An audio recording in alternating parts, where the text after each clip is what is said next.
Innal hamdalillah nahmaduhu wa nasta'inuhu wa nastaghfiruh wa na'udzu billahi min shururi anfusina wa min sayyiati a'malina may yahdihillahu fala mudhillalah.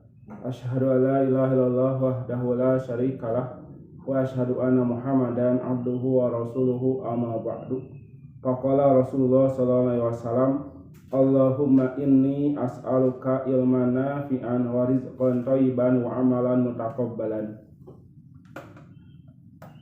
Ikhwatu iman rahimakumullah. Alhamdulillah, Allah Subhanahu wa taala senantiasa memberikan kepada kita nikmat yang besar, serta Allah Subhanahu wa taala menganugerahi kepada manusia akal agar manusia bisa berpikir dan bisa mengamalkan apa yang Allah Subhanahu wa taala tuturkan lewat Nabi Muhammad SAW. Begitu juga kita bisa meraih ilmu dari Nabi Muhammad SAW lewat para ulama, dan mudah-mudahan kita semua ya Allah Subhanahu wa taala dijadikan orang-orang yang bertakwa, senantiasa bertakarub melewati berdasarkan keimanan yang kita miliki, dan mudah-mudahan kita menjadi umat Nabi Muhammad SAW yang Allah selamatkan dari neraka.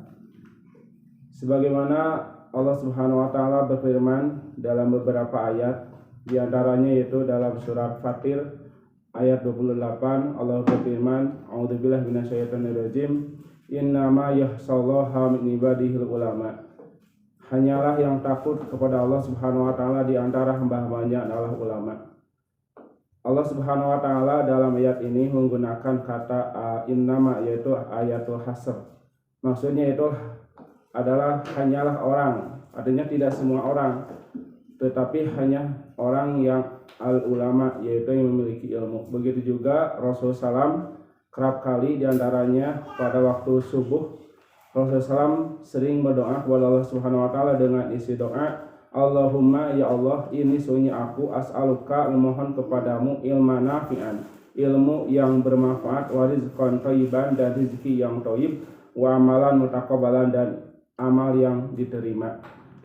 Rasulullah SAW di sini mengungkapkan yang pertama memakai Allahumma, yaitu asalnya ya Allahu. Kemudian mim ya-nya diganti dengan mim yang bertasdid li ta'zim, yaitu mengungkapkan adalah untuk mengagungkan Allah Subhanahu wa taala.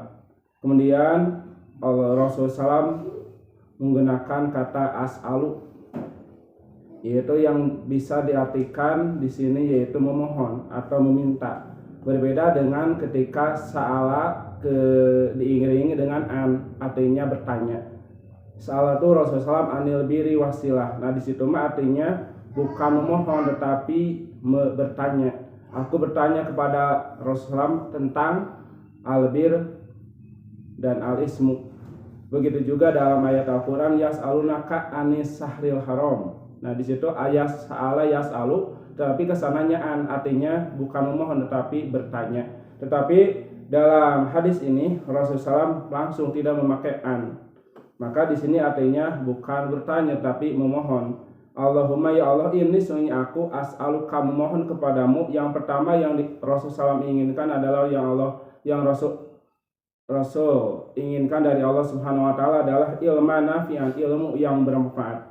Kenapa di sini Rasulullah SAW mengawali dengan ilmu? Ternyata ini sesuai dengan yang Allah Subhanahu wa taala yang Allah Subhanahu wa taala firmankan dalam surat Muhammad ayat 19, fa'lam annahu la ilallah.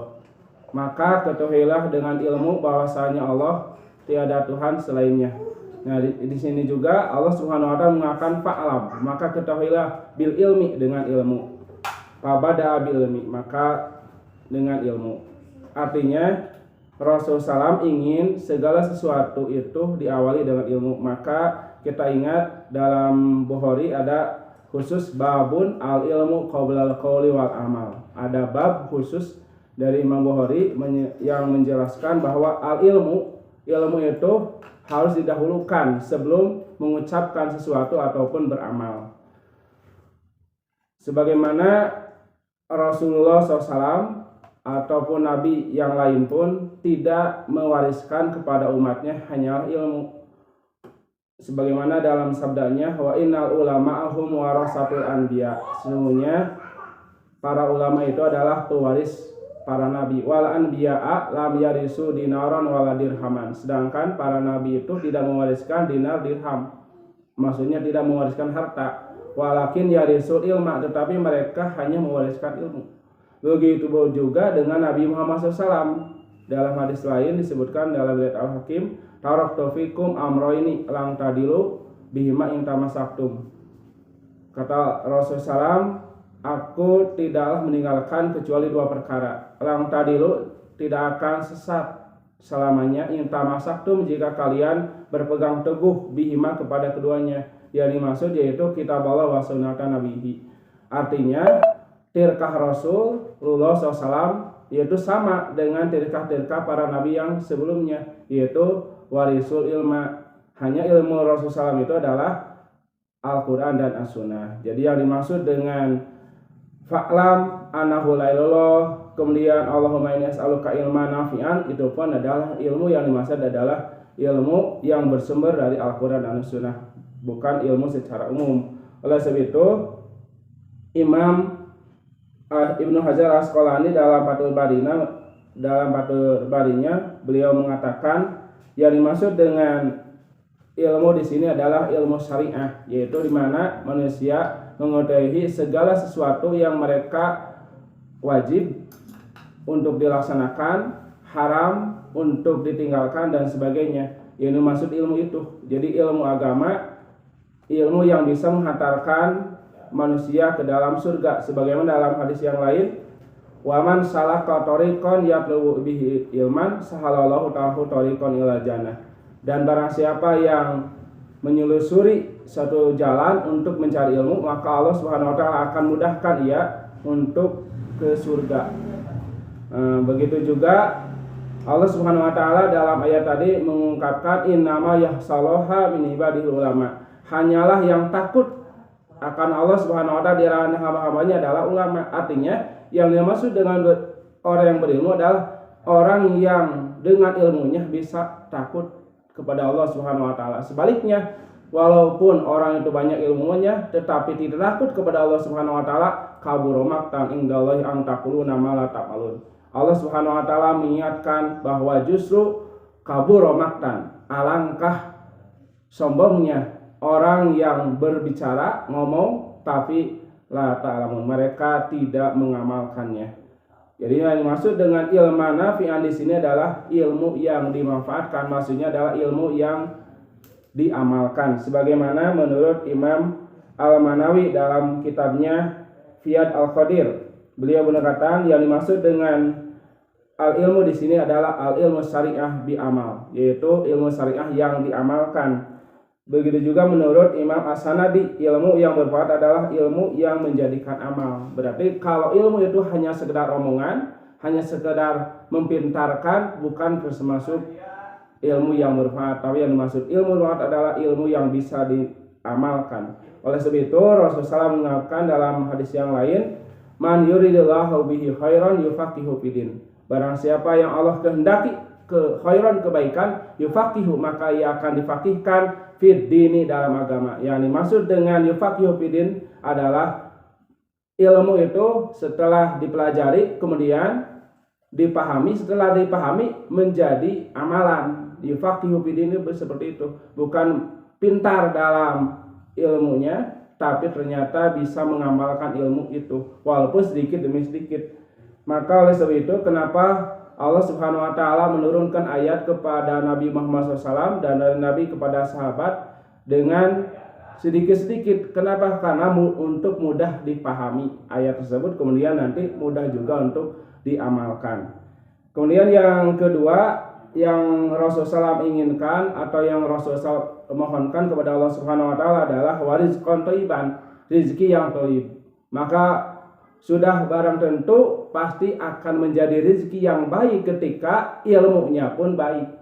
Artinya ilmu yang apabila kita mencari rezeki dengan didasari oleh ilmu agama, ilmu yang didasari dengan Al-Quran dan Al-Sunnah, maka barang tentu rezeki yang kita akan peroleh pun tentu akan selamat dari yang Allah Subhanahu wa taala haramkan. Kenapa? Karena mencari rezeki itu sebetulnya adalah naluri manusia, karena untuk mengisi dan menguatkan jasadnya saja. Tetapi barang tentu akan terjerumus ke dalam neraka ketika bila mana manusia itu hanya menginginkan hawa nafsunya saja, bukan tidak mempedulikan haram dan halalnya. Oleh sebab itu, wama minda batin fil ardi ila Allah rizquha, begitu Allah Subhanahu wa taala dalam surat Al-Hud mengatakan bahwa tidak ada satupun makhluk di muka ini yang melata kecuali Allah sudah tentukan rezekinya.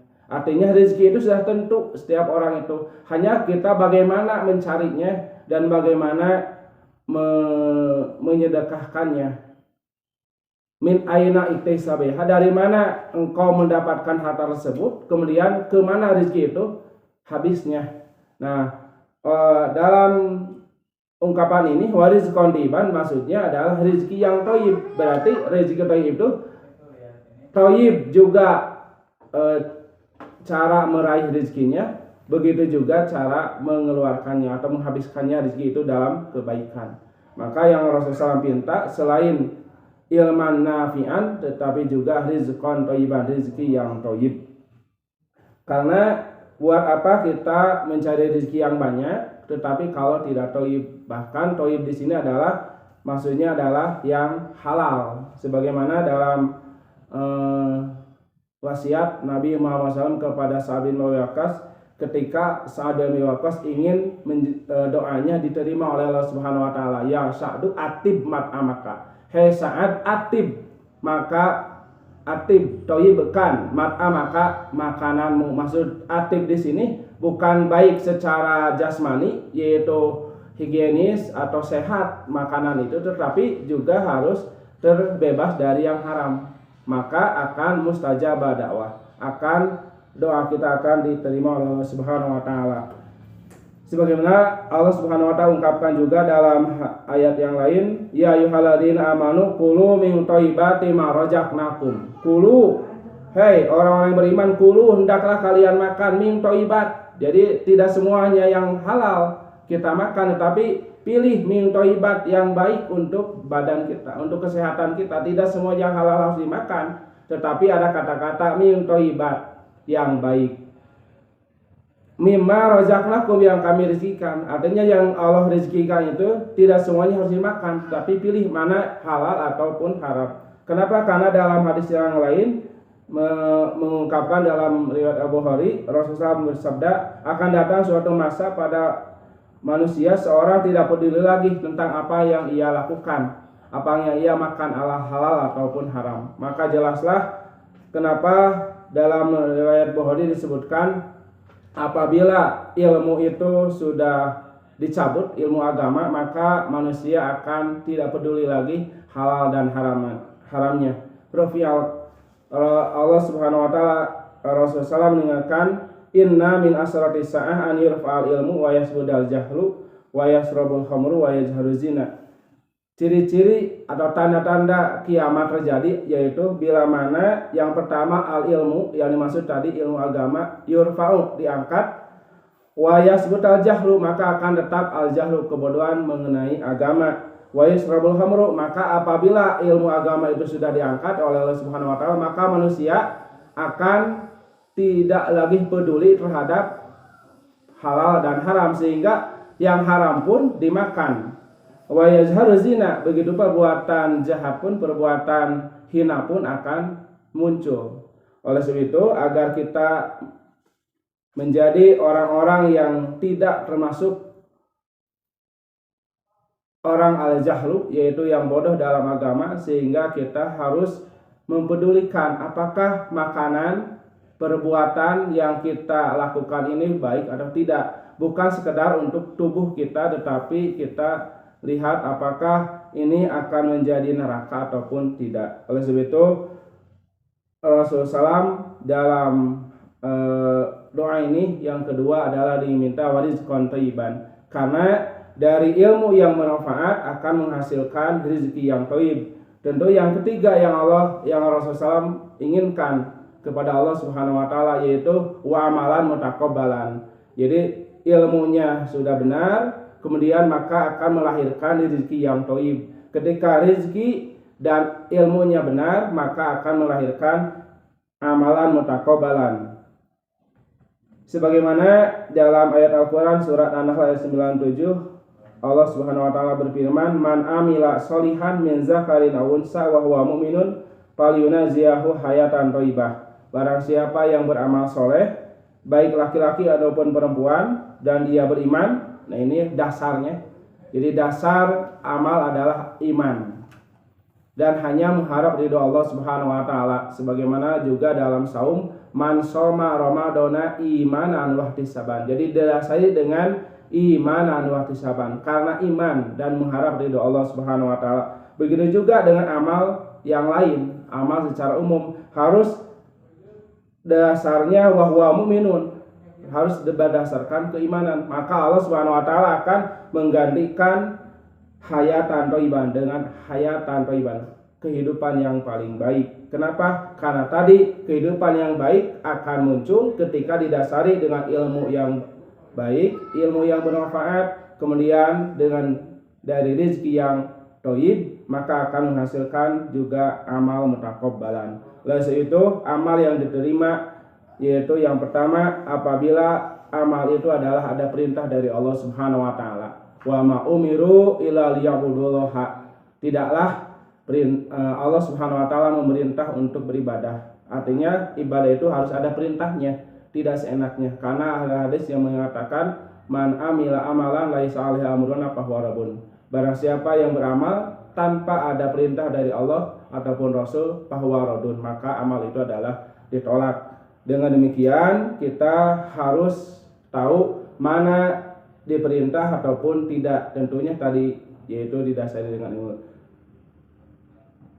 Ikhwati iman rahimakumullah. Oleh sebab itu setelah Allah kita minta kepada Allah Subhanahu wa taala ilmu yang bermanfaat, kemudian rezeki yang thayyib, maka tentulah kita akan mendapatkan amalan mutaqabbalan. Hanya syarat amal mutaqabbalan itu yang pertama adalah harus ada perintah, yang kedua mukhlisina lahuddin, kita harus ikhlas dalam melaksanakannya. Karena walaupun banyak amal kita, baik sedekahnya, puasa dan sebagainya, tapi kalau tidak ikhlas maka tidak akan diterima oleh Allah Subhanahu wa taala. Bahkan dalam surat Al-Baqarah bagaikan batu yang licin, kemudian ketika kemarau itu banyak debunya, ketika hujan habis. Begitu juga dengan amal, ketika kita beramal banyak kemudian tertimpa oleh arya, maka akan hangus, mahabitat amaluhum, maka terlepas amalnya. Oleh sebab itu maka amal itu selain dikuatkan dengan keimanan juga harus terhindar dari keikhlasan. Jadi harus ikhlas, betul-betul kholisatan min rabbihi, ikhlas dari syirik kepada Allah Subhanahu wa taala. Maka tentu saja kita akan mendapatkan amal yang diterima. Dan yang terakhir adalah ittiba kepada Rasulullah SAW. Qul in kuntum tuhibbunallaha fattabi'uni. Kata Allah Subhanahu wa taala, "Qul," katakanlah hai Muhammad, "in kuntum tuhibbunallaha," jika kamu ingin dicintai Allah Subhanahu wa taala, fattabi'uni, maka ikutilah aku. Artinya suatu amal akan diterima Allah Subhanahu wa taala bila mana yang pertama ada perintah dari Allah dan Rasulnya, yang kedua yaitu harus ikhlas dalam mengamalkannya, yang ketiga yaitu harus ittiba kepada Rasulullah SAW. Mungkin itu saja dapat disampaikan. Mudah-mudahan apa yang barusan dipaparkan ada guna dan manfaatnya, khususnya bagi anak dan umumnya bagi pendengar. Assalamualaikum warahmatullahi wabarakatuh.